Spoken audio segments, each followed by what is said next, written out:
All right, let's get right into it. We're talking about South Korea. You know, the global economic powerhouse, home of K-pop, cutting-edge tech, but just beneath that shiny surface, the country's facing a demographic crisis so deep, it's threatening its entire future. And this isn't just some scary headline. It's a real, slow-motion emergency unfolding right now. Look at this number, just 0.72. So what is that? That was South Korea's total fertility rate for 2023. It basically means it's the average number of children a woman there is expected to have in her lifetime. Now, this isn't just low, it is by far the lowest in the entire world. And a number like this, it sends a shockwave through a country's whole system. The big question is, how on earth did it get here? And to really see how shockingly low that is, take a look at this comparison.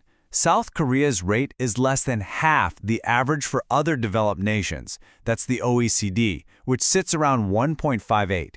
And it's just worlds away from the 2.1 that you need just to keep a population from shrinking. That's what they call the replacement level. This isn't some gentle slope down, it's a complete free fall. But, you know, the story of this crisis isn't actually just about the birth rate. That's only one part of what you could call a two-front crisis.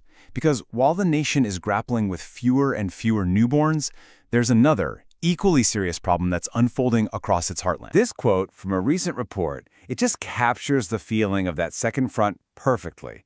This severe regional decline. As all the young people flock to the capital, Seoul, huge parts of the country are literally emptying out, leaving behind this haunting quiet and a landscape of abandoned town. And that brings us to this number, 89. That is the number of towns and counties that the South Korean government has officially labeled as population decline regions. And we're not talking about a few isolated villages here. This covers a massive chunk of the country outside of the capital area. It's a sign of a structural collapse that is happening as we speak. So the big question is why? Why is all of this happening?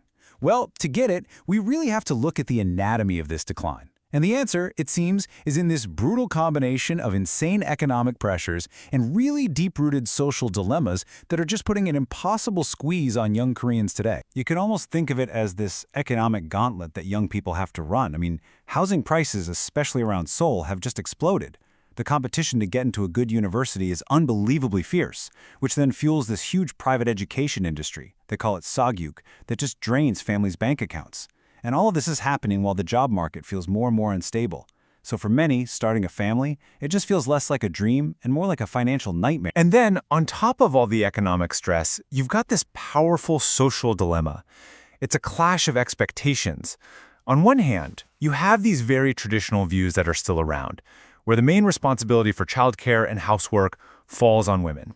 But on the other hand, women today have totally modern ambitions for their careers, for their financial independence, and what you get is what a lot of people call a career penalty for becoming a mother, forcing this impossible choice between a professional life and a family. Now, all of this creates this absolutely devastating self-feeding cycle back in those 89 population decline regions. So first, you have no kids, so the schools literally have to shut their doors for good. Then, as the town shrinks, local businesses, shops, restaurants, they can't survive. And then finally, the essential services, hospitals, even government offices, they pull out, which makes life basically impossible and forces the last few people to leave.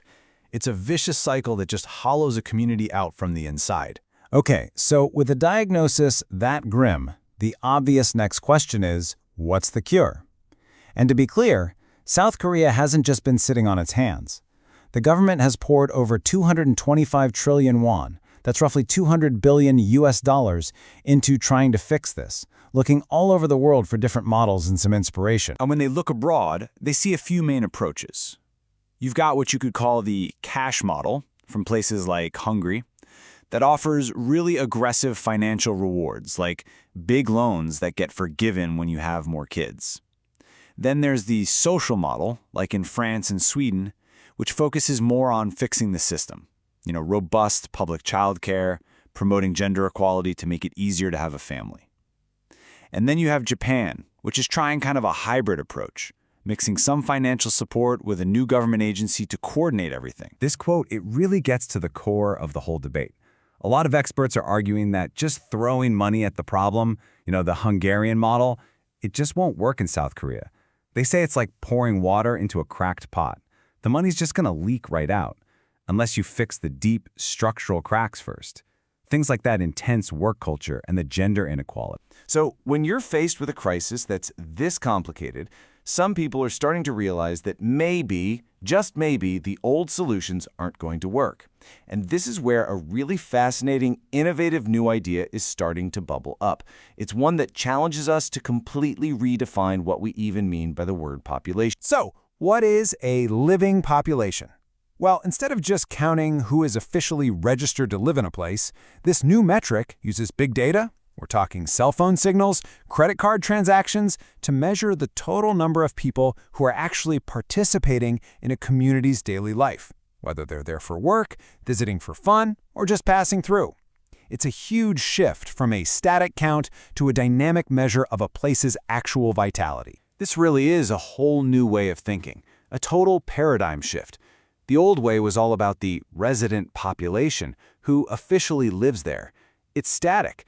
But this new paradigm, it focuses on the living population, who is actually contributing to the life and the economy of a place day in and day out. The health of a town might not be about who sleeps there, but about who shops, works, and plays there. And let's look at the town of Gapyeong to see just how powerful this idea is. Its official, registered population is only about 60,000 people. So by the old way of thinking, it might look like it's in trouble. But get this. Its annual living population is over 7.6 million. It's thriving because it attracts this massive flow of visitors and commuters and weekenders who prop up its whole economy. It's a vital, living place, even if very few people call it their permanent address. So this all brings us to a pretty profound question at the end of the day. For all these regions that are facing decline, should the goal be to desperately try and save the past to get the number of residents back up, or is the future about embracing a totally new, more fluid model of community, and maybe, just maybe, redefining what it even means for a town to be alive and vibrant in the 21st century?